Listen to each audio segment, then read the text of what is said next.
Hi, my name is Kelly Fernandez, and I'm going to give you an overview of the usability evaluation that I did of Microsoft Word's table of contents feature.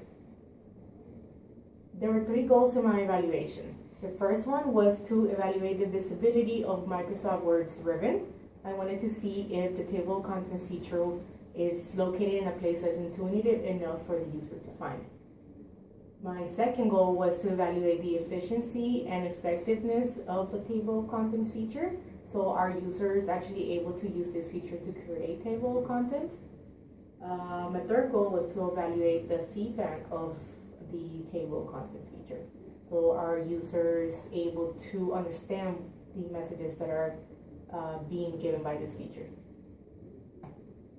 So I started by creating a usability scenario to encourage my users to use the table of contents feature.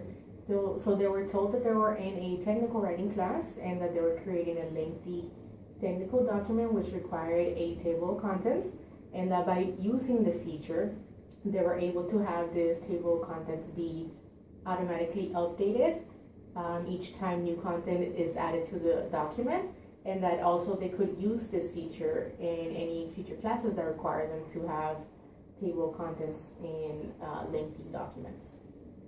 So I first had them complete task 1, which was they were not allowed to move the mouse, click anywhere within Microsoft Word. They were just able to look at the menu, at the ribbon, and give me a guess of where they thought the table of contents feature was located.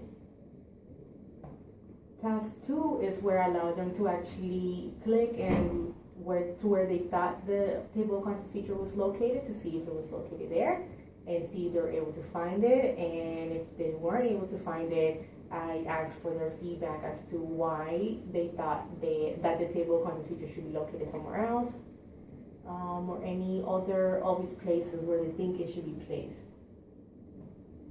Then lastly, task 3, they were given a lengthy research document, and they were given the task to complete a table of contents using the table of contents feature. And I encouraged them to think out loud and, kind of let me see why they did certain things and where they had issues, or if it was easy, or any comments at all during the entire creation of the table of contents. So I collected various metrics during the evaluation. Some of them were their facial expressions, their positive, negative, and neutral reactions, timestamp of any confusion. I timed how long they took to complete each task. Also counted how many mouse clicks it took for them to complete each task. And see how many times they actually accessed the menu for the table of contents feature, or the style menu also. Lastly, I created baseline criteria per task, basically saying out of 3 users, how many are allowed to not do something and for the feature to still pass the usability evaluation. So for example, in task 1, where they had to guess where the table of contents feature was located, if 2 out of 3 users guessed correctly, then that would be a sign that the task was actually user-friendly, or you passed the usability evaluation. However, if, for example, 0 out of 3 users guess correctly, then you have a sign there that the task was not achievable. For task 2, I also have many baseline criteria. One of them was that all the users should find the feature, because if you're not able to find the feature, then you're not able to complete the task, which is the main purpose of the feature. On task 3, I wanted them to all the users successfully complete the task for the task to pass the evaluation, as many others. So my findings, this is where I gathered my data that I collected, or my metrics for all of the 3 users, and I analyzed it and I compared it to the baseline criteria. So for task 1, guessing where the table of contents feature is located, only one of the baseline criteria was met, in which users provided a guess in less than 2 minutes.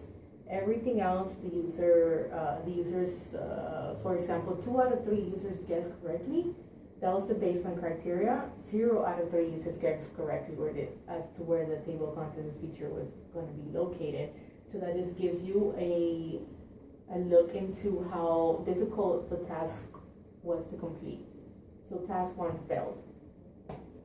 For task 2, which is actually clicking on the place where they thought the feature was located and finding the table of contents feature, the task also failed because only one of the baseline criteria was met out of 4.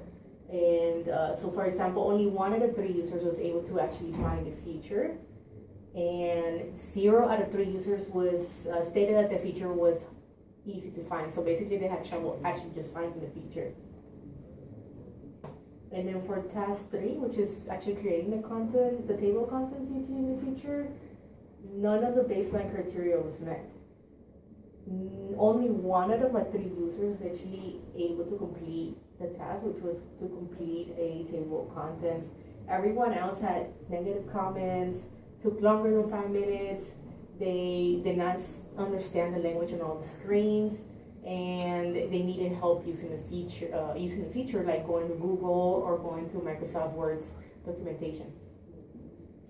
So based on the data that I analyzed, I recommended a couple changes. So for example, to improve the visibility of the table of contents feature, I suggest moving the feature to either the insert or the page layout tab, as that's where the users mainly were drawn to find the feature.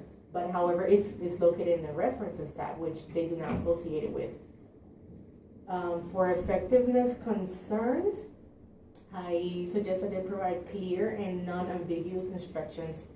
Users were actually more confused as to where to go or what to do next once they completed a task, if they had an error while completing it. So that needs to be updated. Also, the styles menu was used in some of the steps that allowed you to create a table of contents table of contents. However, it is not necessary, so I recommend that if it's not needed, it should be removed, which leads on to the efficiency concerns. The feature should be simplified, like fewer options should be offered, and the goal, which is creating the table of contents feature, should be able to be accomplished in less steps. Lastly, for feedback concerns, pop-up messages that were given in response to errors or to incorrect ways of doing things were very vague. They were not specialized, so users did not know exactly what they did incorrectly. So that needs to be tailored to giving specific instruction as to what the user did wrong. Also, instructions were just given out all at one time. They should be broken down into small chunks, and also what's important should be highlighted, or they should be indented if it needs to show a hierarchy of steps, because users are just provided with one blank paragraph and it's hard for them to read and actually understand what they're trying to do. And then lastly, instructions should be provided in a window that they can keep open, so that they don't have to actually go and replicate the same mistake for them to be able to see the instruction again, in case they're not able to remember what the instructions were telling them to do. And this wraps up my ULAB presentation. Thank you.